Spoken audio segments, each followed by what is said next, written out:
আসসালামু আলাইকুম সম্মানিত দর্শক, welcome to my YouTube channel. ভিডিওটি শুরু করার আগে ছোট্ট একটি রিকোয়েস্ট করব বন্ধুরা, যারা ইতোপূর্বে আমার চ্যানেলটি সাবস্ক্রাইব করেছেন তাদের অসংখ্য ধন্যবাদ। যারা এখনও সাবস্ক্রাইব করেন নাই তারা সাবস্ক্রাইব করে বেল বাটনটি বাজিয়ে রাখুন, যাতে পরবর্তীতে এই ধরনের ইনফরমেটিভ ভিডিও আপলোড দেওয়ার সাথে সাথে এর নোটিফিকেশন পেয়ে যান। প্রিয় ভিউয়ার্স, শুরু করি। এখন যে মেডিসিন নিয়ে কথা বলছি, এই মেডিসিনের নাম প্রিনাট সিআই। এই প্রিনাট সিআই ক্যাপসুল আকারে সর্বত্র পাওয়া যায়। এর generic carbonyl iron plus folic acid plus zinc সালফেটের সমন্বয়ে এই ক্যাপসুলটি প্রস্তুত করা হয়েছে। এর উৎপাদনকারী প্রতিষ্ঠানের নাম হেলথ কেয়ার ফার্মাসিউটিক্যালস লিমিটেড।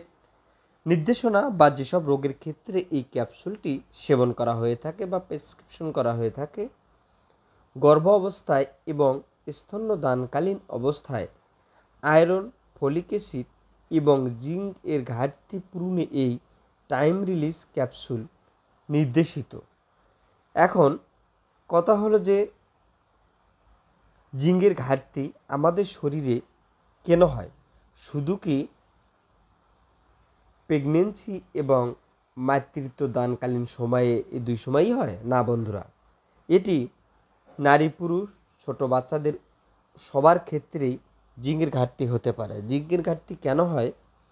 আয়রনের অভাবজনিত রক্ত স্বল্পতা, রক্তের ক্ষয়, অপর্যাপ্ত খাদ্য গ্রহণ বা খাদ্য থেকে আয়রনের দুর্বল শোষণের কারণে আয়রনের ঘাটতি হয়ে থাকে।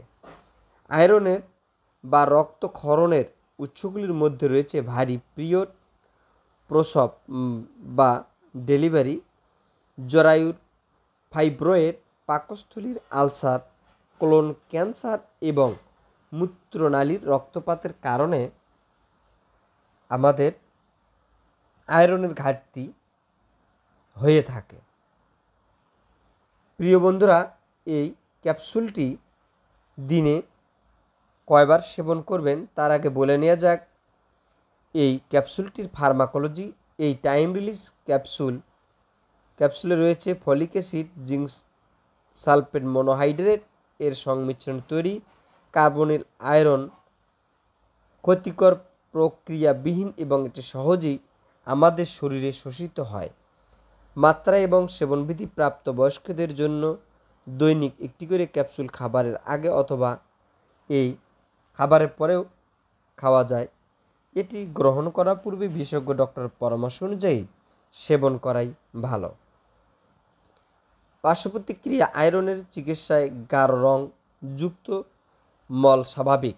এটি সেবন করার ফলে গাঢ় মলযুক্ত পায়খানা হতে পারে। এছাড়াও বমি বমি ভাব, কখনো কখনো পাকস্থলীয় জ্বালাপোড়া যেমন ক্ষুধামান্দা, বমি, কোষ্ঠকাঠিন্য, হালকা পাতলা ডায়রিয়া দেখা দিতে পারে। ভয় পাওয়ার কিছু নেই। প্রিয় বন্ধুরা, গর্ভ অবস্থায় এবং স্তন্যদানকালে যদি সম্ভব হয়, গর্ভ অবস্থায় প্রথম 3 মাস যে কোনো প্রকার ঔষধ ব্যবহার থেকে বিরত থাকা উচিত। সঠিকভাবে আয়রনের ঘাটতি নিশ্চিত হলেই কেবলমাত্র প্রথম 3 মাসে আয়রন গ্রহণ করা যেতে পারে। গর্ভ অবস্থার শেষ দিনগুলিতে আয়রনের ঘাটতি প্রতিরোধে এবং খাদ্যের অপর্যাপ্ততায় জিঙ্ক এবং ফলিক অ্যাসিডের ব্যবহার করা হয়ে থাকে। এতক্ষণ সাথে থাকার জন্য ধন্যবাদ। পরবর্তী ভিডিও দেখার আমন্ত্রণ রইল। ভিডিওটি ভালো লাগলে লাইক, শেয়ার, কমেন্ট করার অনুরোধ রইল। আসসালামু আলাইকুম ওয়া রাহমাতুল্লাহ।